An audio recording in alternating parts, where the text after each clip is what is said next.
Hi everyone, my name is Courtney and welcome back to my channel. Today I am going to be doing my spring haul. I didn't think that I had bought many books, but I looked at my last haul to figure out what I needed to include in this haul, and yeah, I got a whole big stack that you can't really see, but yeah.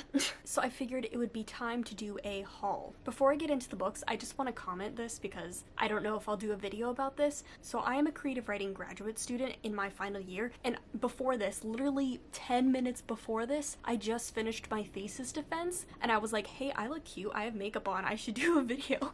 I'm contemplating the idea of talking about like what it's like to take a graduate thesis, what it's like to go to grad school, especially for creative writing. So if you're interested, ask me questions, let me know if you want a video about that. Thought it was a funny tidbit. Just finished my thesis defense. It went well, so there's that. But anyway, let's get into the books I bought over the past couple months. First, I'm gonna go over manga. Since like November-ish, I've been on TikTok and I've really enjoyed myself, and it's really funny the way that like I've trickled into different like subsections of TikTok just because of what I've liked. And recently I've been a lot on manga and anime TikTok, and I think it's just so interesting or funny because manga buying and manga collections are just like becoming like the big thing right now. It's really interesting because it reminds me a lot of like 2014 2015 booktube, when like buying books was like at its height. Like obviously, spend your money on what you want to spend it on, support bookstores, support like the publishing industry. It's just so interesting to me to see just people buying like everything to the point where it's out of stock in stores. I've been buying manga, collecting manga for a really long time. I personally only collect my favorite series, things that I really hold near and dear to my heart. And, I think the things that I did pick up kind of reflect this. So the first thing I bought was Kimi no Todeke from You to Me Volume 1. I've watched this anime like 3 or 4 times. I've read the entire manga online. I just finished a rewatch of this that I started in the summer. Just rewatching this series, it really solidified how much I love Kimi no Todeke. This is a high school romance story. I don't want to say the typical because it really expands the typical by its characters and by its story choices. If you were recommending the most basic, sweet love story, high school love story, I think this is like a good option. And yes, like I said, I've been in love with this series for a while. I really treasure it, and it's really special to me, which is why I wanted to get the first volume of this. This isn't like my top or series like of all time, so I'm not planning on collecting the entire thing, but I wanted to have this first volume to kind of commemorate my enjoyment of the series, to see it on my shelf, to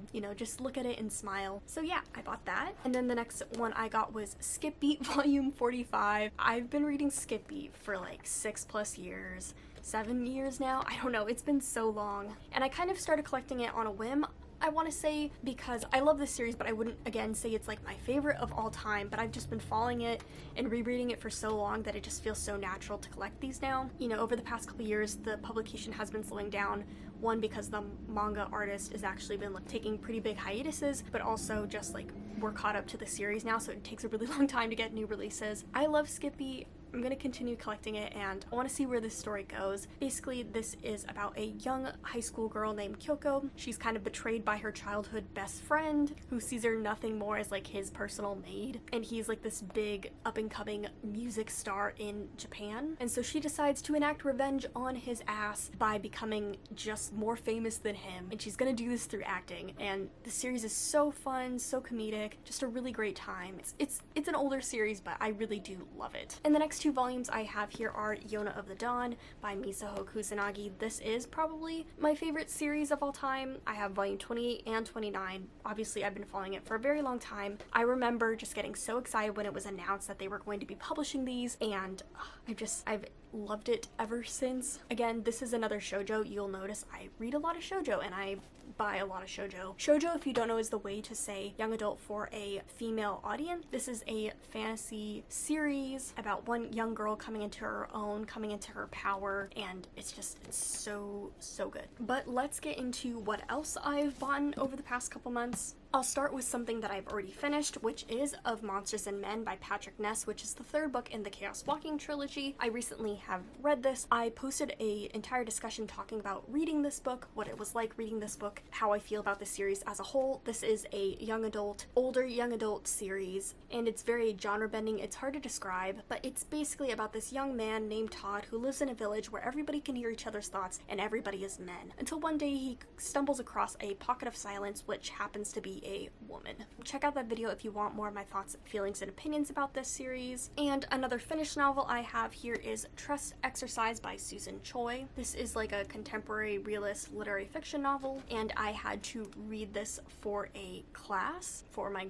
graduate literature class, I guess, workshop class. This is another weird, hard to describe novel. I guess it would be like metafiction almost. I don't want to say too much about this because I think like the meta twist that happens in the middle of the book is kind of like, shouldn't really be told when you're describing this book. But basically we start off the novel with a young girl named Sarah who's going to like a prodigious high school for like theater and the arts, and it's kind of like her journey through high school. And then the book kind of shifts and changes with that meta twist in the middle. But I will talk about this more in a wrap-up because I don't need to discuss my feelings here. The next novel I have here is my current read, which is N.K. Jemisin's The Obelisk Gate. This is the second book in the Broken Earth trilogy, and this is a sci-fi fantasy novel. I think it's more fantasy based, I want to say. I think it's normally categorized with the fantasy.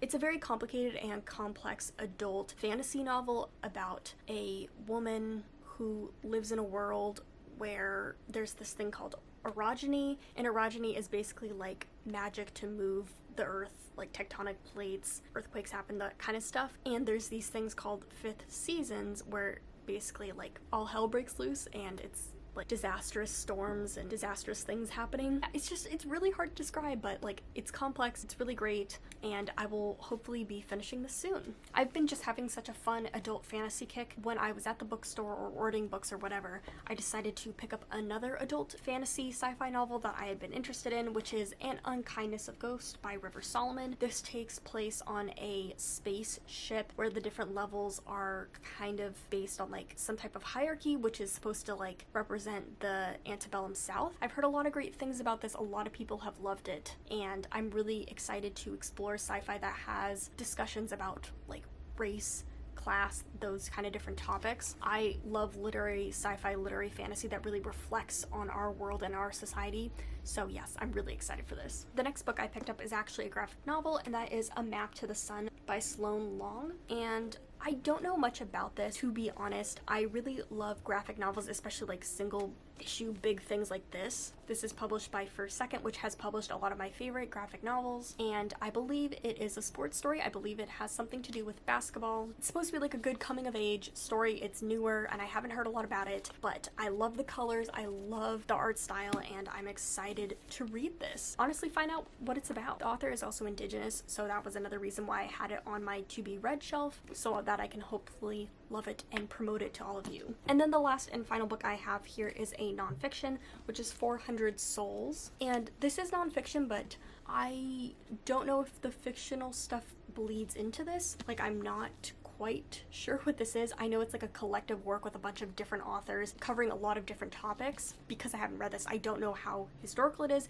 I haven't heard anything about this except people being excited about this, you know, being published this year. This is a newer title. I think it came out in February, and so I'm hoping to read this summer. I've been having such a good time reading nonfiction recently and just kind of learning more. I like learning more, especially when it's connected to like history and social stuff. And I'm just like really excited to like support a bunch of different authors, to read from a bunch of different authors, and also to read like newer books. There's a lot of backlisted nonfiction that I want to read as well, but I'm really excited to read like new nonfiction books that are coming out in the now. But yeah, I will have more to say about this when I read it. But basically, it's a nonfiction about race, Black people in America specifically. But yeah, those are all the books that I've collected over the past couple months. I've read some of them, haven't read other ones, but with my graduation around the corner, I'm excited to look for a job and, of course, read more books. But thank you so much for watching. I hope you guys enjoyed this video. I'll see you guys later, and happy reading.